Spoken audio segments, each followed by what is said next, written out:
This edition of the Ridley Report is brought to you by ShireSociety.com.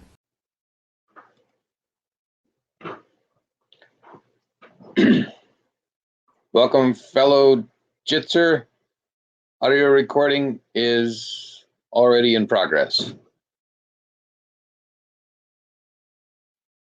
I guess since I'm talking, I'll go ahead and start really talking and providing some news about what's been going on in New Hampshire independence this week. This is November 11th. Are you able to hear me okay? November 11th, 2021, the regularly scheduled weekly meeting of New Hampshire independence activists. And it seems like this time we've kind of got some random folks popping in. It may just be Jitsi people who are checking Jitsi out. I'm not sure, but they're welcome too. It's a public meeting. And let's see what's been going on here. There's a meeting 5 days ago, so it hasn't been that much since that meeting, and I will try to only report things that have happened since that meeting, or that I'm only reporting that have not been reported previously. Let's see. So there's a executive summary thread on forum.shiresociety.com where we try to track, I try to make sure the main developments in the New Hampshire Independence Drive have been posted. And feel free to interrupt me any time, by the way. The latest update was, I posted it on November 12th. It reads, quote, update 11/12/2021. NHexit.com now has a list of about a dozen social media where you can mass communicate with exiters via Telegram, Matrix, Twitter, etc. Unquote. By that, I probably should have made clear I was talking about, should have said NH exiters instead of just exiters. And then the update continues, quote, suggested protocol published for reacting to additional arrests. And then that links to another post on shiresociety.com called Amplifying NH Independence from Jail. So we have to anticipate the possibility that we could get into the situation that Catalonia is in, where some of its leaders fled the state. They fled Catalonia. Others stayed and faced arrest. People who organized the independence referendum were treated as pariahs by the central government in Madrid, even though they seem to have majority support from people in Catalonia.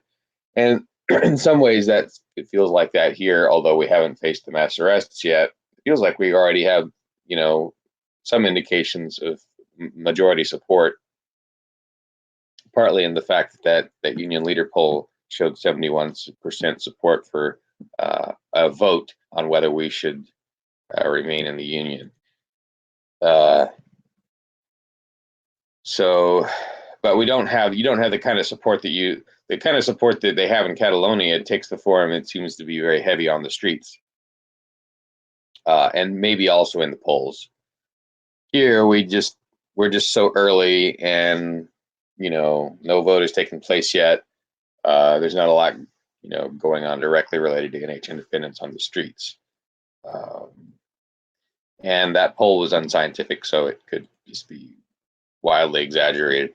There was another Union Leader poll in 2016, which addressed the question of New Hampshire independence and showed 40% support for New Hampshire independence outright. But again, this newer poll has a different wording. It's not asking people whether they support New Hampshire declaring independence. They're just asking whether they support the New Hampshire Independence Amendment being on the ballot at the end of 2022. So there's that, and then there is, let's see. Okay, so I'm trying to keep up with the New Hampshire, I guess the NHexit Telegram chat. It has a little bit of news. I guess President Biden will be in New Hampshire in a couple of days. Not sure exactly when. And looks like some of the exiters are planning a small gathering and/or sine wave at the Biden appearance or outside it. It's interesting. I remember back in 2012 or 2013 going to an Obama event in Manchester and thinking, I wonder if what we're experiencing now, because I'm only, I don't know, maybe 2,000 or 3,000 feet away from Obama, and I'm able to kind of walk the streets somewhat freely. There's a cordon around the park in the middle of Manchester, and I couldn't get into the park without going through security. But I was felt pretty, free and open the rest of the city and the rest of downtown. And I remember wondering, is this going to be a thing of the past someday, where we can't even do this, right? Where they lock down the whole city, or you can't walk freely at this distance from a president.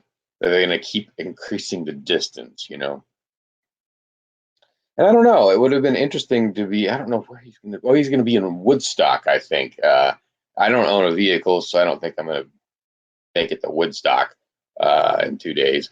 But it would have been interesting to see how much change there had been and the degree of openness versus fascism near a president. It was a fairly pleasant experience, that 2012 visit by Obama. I just kept walking around the event, right? Just kept going clockwise around the thing. And each time I would make a new circuit, there would be some new crazy thing going on to film, or interesting thing to film, or normal thing to film. But I think the weirdest thing that happened to me, or the most disturbing thing that happened to me, and there were a couple of disturbing things, but the first one was that the Secret Service, I think whoever was doing all these pat downs and wandings and scannings of people as they came in, those people tried to stop me from filming, but they didn't try very hard. There was an incident where a Manchester cop lied to me. Basically, either that or he was just making it up as he went along. He told me I was required to answer his questions. And again, this was without trying to get into the area, right? There was this 10 or 12 acre area where they were locking things down so much that you had to go through security to enter. And I was able to ambush interview Homeland Security, a top-ranking, Homeland Security official, and it was just a very productive and useful and enjoyable experience. To the extent that they were interfering with me, it was not unpleasant for me. It was just an opportunity for me, right? But let's see. Yeah. Hopefully, it will be. We'll see if it's still got, if that degree of freedom still exists, or if they've horsed it down more when he comes to Woodstock. This Brandon guy. So there's been since I've been making a habit of trying to invite and welcome opponents of New Hampshire independence. No one's here to represent that faction right now, and I also don't. Again, it looks like I'm pretty much talking to myself here. So I will tell you some news that has come from the pro DC crowd. And I gotta admit, I'm calling them pro DC because they don't like being called that. Let's see here, but it's a fair. I wouldn't call them that if it wasn't fair. All right, so let's see. There was some. So looking up in the New Hampshire Independence Drive media coverage thread, there is. I love letters to the editor for some reason. I find them more interesting than coverage in WorldNet Daily or something. But I thought I would read a letter to the editor by a New Hampshire opponent of independence, in lieu of having one on as a guest. So this posted on November 10th, 2021. We're getting a fair number of letters for and against New Hampshire independence starting to appear in New Hampshire newspapers. And they're really excited about it in Laconia because they've been gunning for there's pro-liberty state reps in Laconia, right? And authoritarians don't like that. So this is their opportunity to invoke against the pro-liberty reps like Mike Sylvia and Ray Howard, who live, I think, in the Laconia area. I think Howard does. I know Sylvia does, but Sylvia is the prime sponsor of the New Hampshire Independence Amendment, which of course would put independence on the 2022 ballot if it passes the House. So anyway, so this lady named Ruth Larson writes this letter to the editor, quote, Constitution binds New Hampshire to the United States. To the Daily Sun, Rep. Raymond Howard has exhibited a disturbing progression over the years from bizarre but harmless proposals, such as his sponsorship of a costly bill to have state legislators paid in silver dollars, to truly alarming fringe behavior. At the end of 2020, he was a co-signer of a manifesto declaring himself and others to no longer be citizens of the state of New Hampshire. Note, however, he did not give up his seat in the state legislature of the state he no longer belonged to. More recently, when Howard's leader, Mike Sylvia, head of the beleaguered Belknap County delegation, sponsored a constitutional amendment seeking to have New Hampshire secede from the U.S., many of us wondered if Ray Howard would join this secessionist movement. As it turns out, Rep. Howard's letter of October 25th makes it clear that he has indeed endorsed the Free State Movement Declaration of Independence.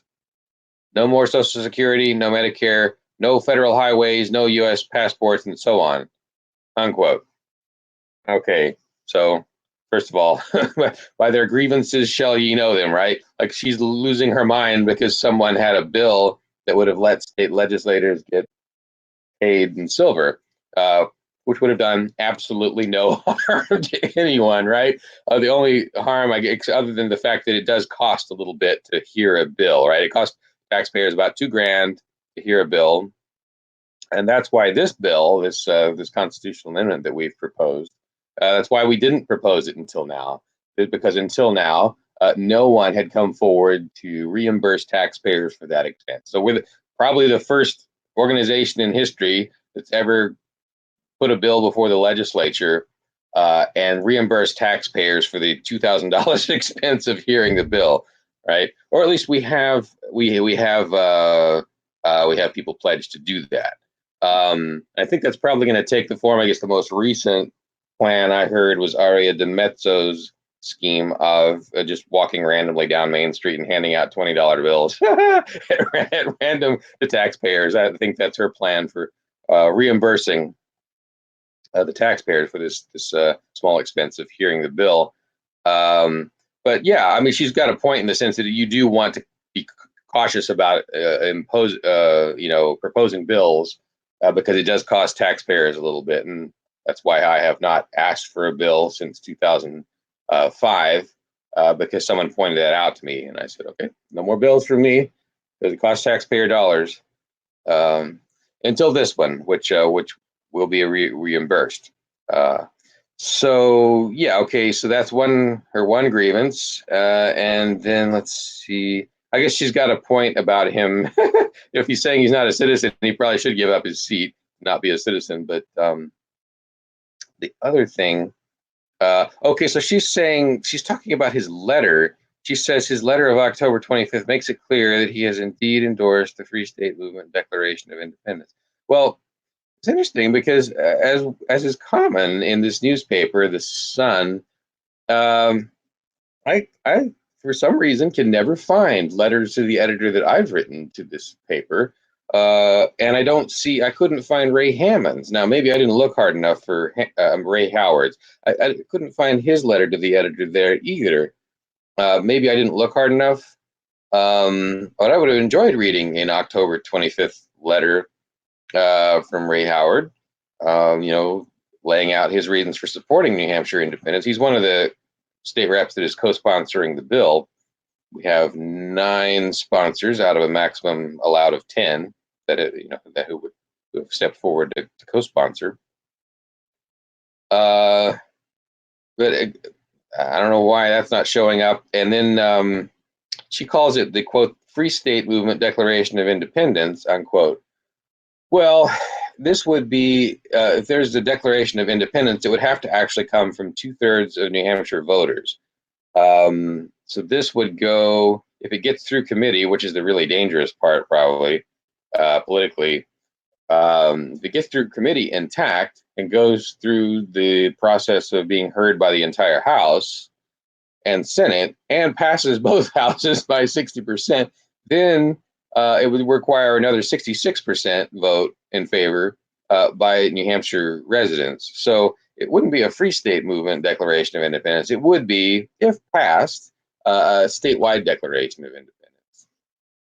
And we're submitting it expecting that it won't pass, having factored that in long since, and knowing that even if it doesn't pass, especially if it doesn't pass, it will move the Overton window. It will make independence a more mainstream issue. It will get people talking. It will get people starting to think about how this would actually work, so that when it eventually does pass, maybe 20 years from now, maybe 10 years from now, maybe 50 years from now, when something like this happens and New Hampshire becomes independent, there will be a lot more people who have a lot more ideas to how to make it work, and what the pitfalls are going to be. So that's how I envision this. Maybe other people think it could pass next year, but I think I don't think things will deteriorate sufficiently for us to get that far.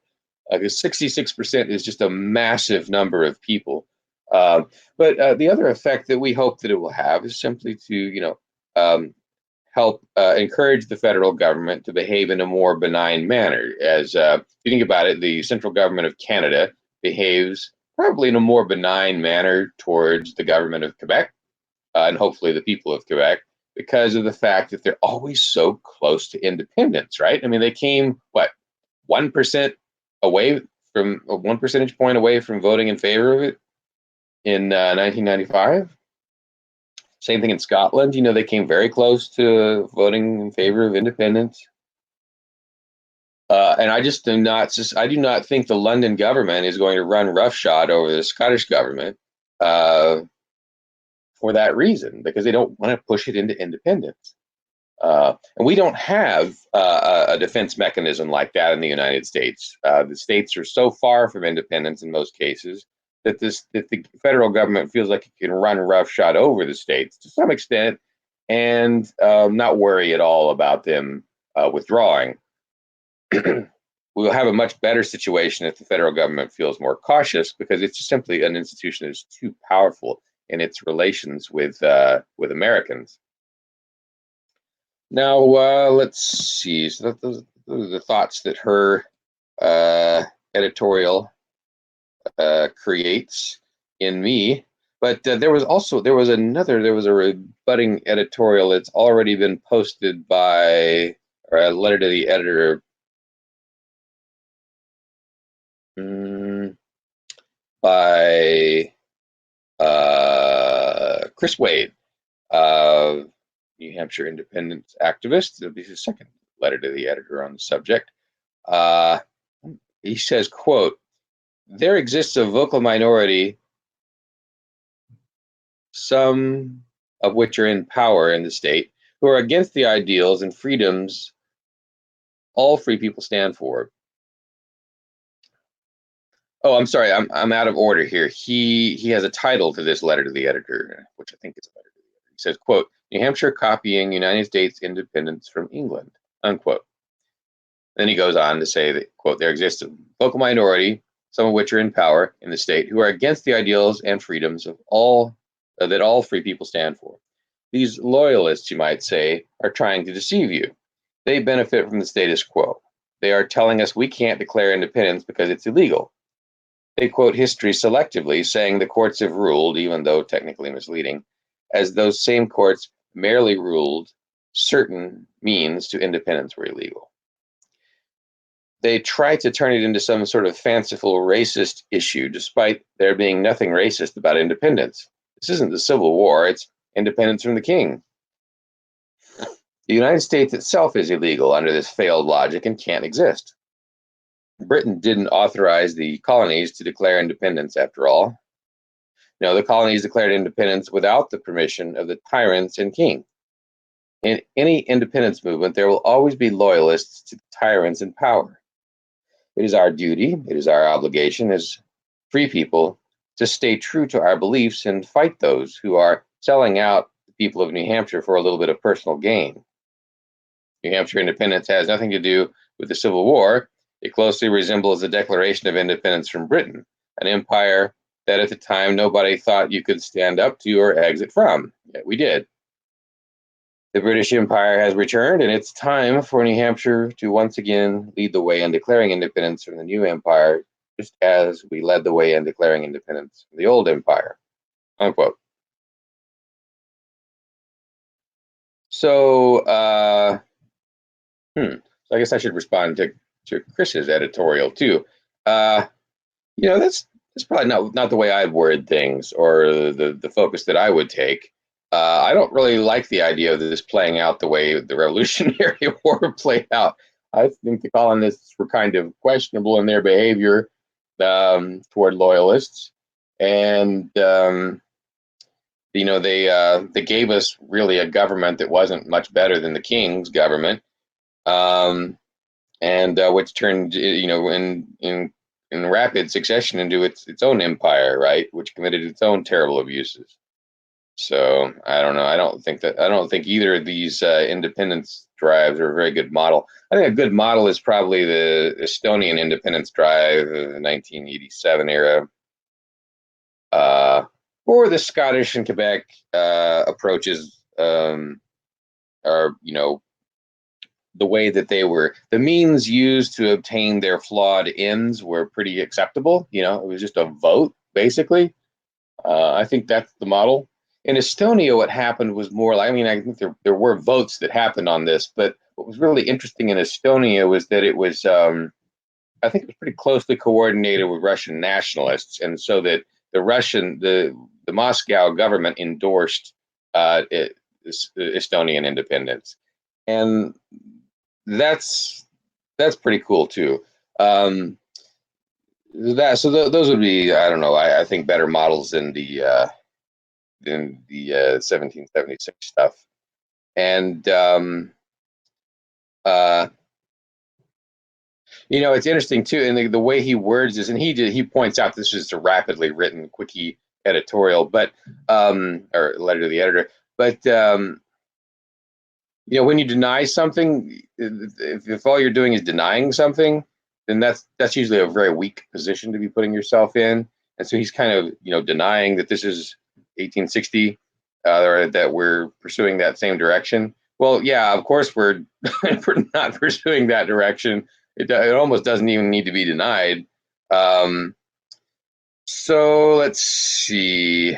Those are some thoughts on some of the latest news and complaints about us. If this Ruth lady wishes to engage us, she's always welcome to come by here and have this debate. She will be given the floor for as long as I can hold it open for her, or 10 minutes, whichever is longer, so that she can speak freely. But that's the thing. If you have this debate in person to person, independence has a way of winning by itself almost. You really don't even need to be a good debater to make the point that we shouldn't be ruled by Washington, or to point out the terrible things Washington has done. If you want to get a person in here telling us all the terrible things New Hampshire has done, they could do that, and they could tell you some things. They'd be pretty minor complaints compared to, turning Colorado rivers orange, running a torture chamber at Bagram Air Force Base, arresting people for modifying their own firearms.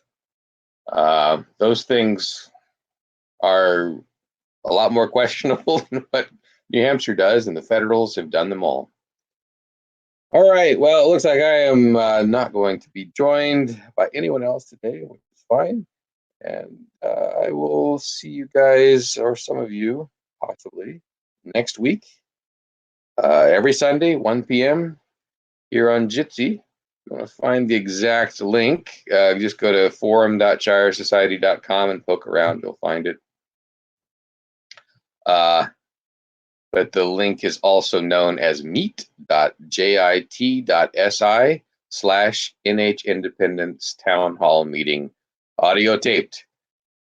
As you were.